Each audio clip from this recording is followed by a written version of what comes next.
I want to bring in ABC News chief political correspondent Rachel Scott, who is in the room for us during all of this. So, wow, Rachel, they certainly covered a lot of ground here. It seems to be that we still don't have a firm agreement exactly on how this bilateral trade agreement will work, but certainly the ball is moving, and there were promises made between the two men.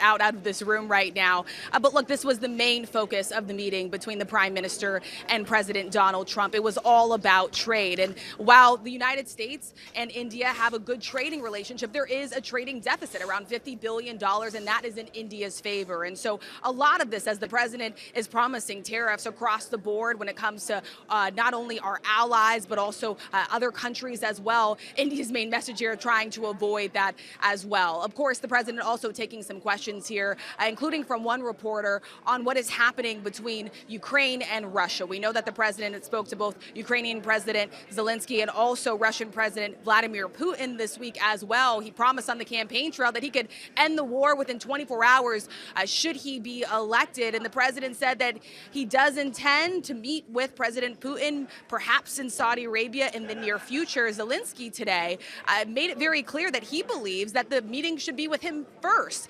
And so you heard the president there sort of address this ongoing conflict that's happening just outside of the United States, and will continue to be a very big topic of discussion for the president in the coming days. He took a lot of questions, not only from reporters in this room, but also throughout the day. Reporters making their way inside of 3 Oval Office sprays at the White House today, Kana.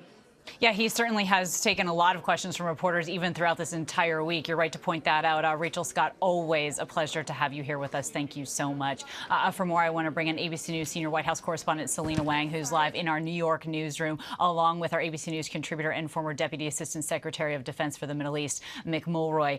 So, Selena, of course, we knew that the conversations would be surrounding trade here, but as we keep talking about here, China looms large in all of this. And there was a couple of things here mentioned that caught my eye in terms of China not necessarily being mentioned in the sentence, but you know that they're thinking about it when they talked a little bit about some of the strategy here around artificial intelligence, but also around rare earth minerals in India and how they would work together to continue to mine those things like lithium.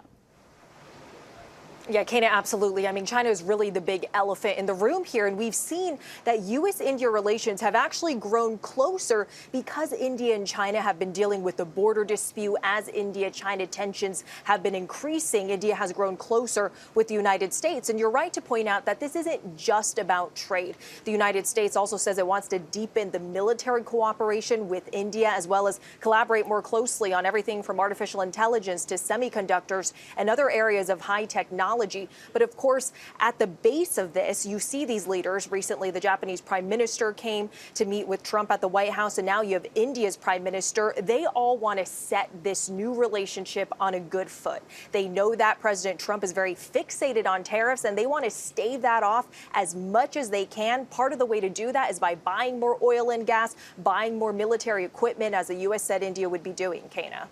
Certainly, and a lot of things that were mentioned throughout this, you would have to imagine, would reduce India's reliance on China in any way for some of those things. I also want to bring in Mick here because, Mick, you were just talking to me about this Quad security partnership, and you heard the president say they're going to work to reinvigorate that, as well as the United States plans to increase military sales heavily to India.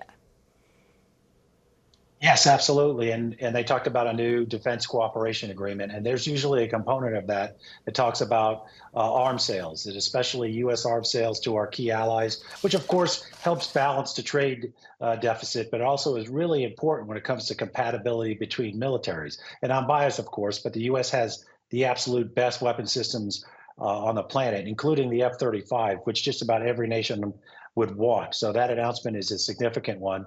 But it also includes joint operations, joint exercises, I should say, both air, naval, and ground, and of course, long-term technology and intelligence transfer, which is becoming more and more important when it comes to a nation's security. So this is a good thing for the United States. Absolutely. They also talked about working to build together this trade route that would take part with India, that would go to Israel, Italy, and the United States. All right.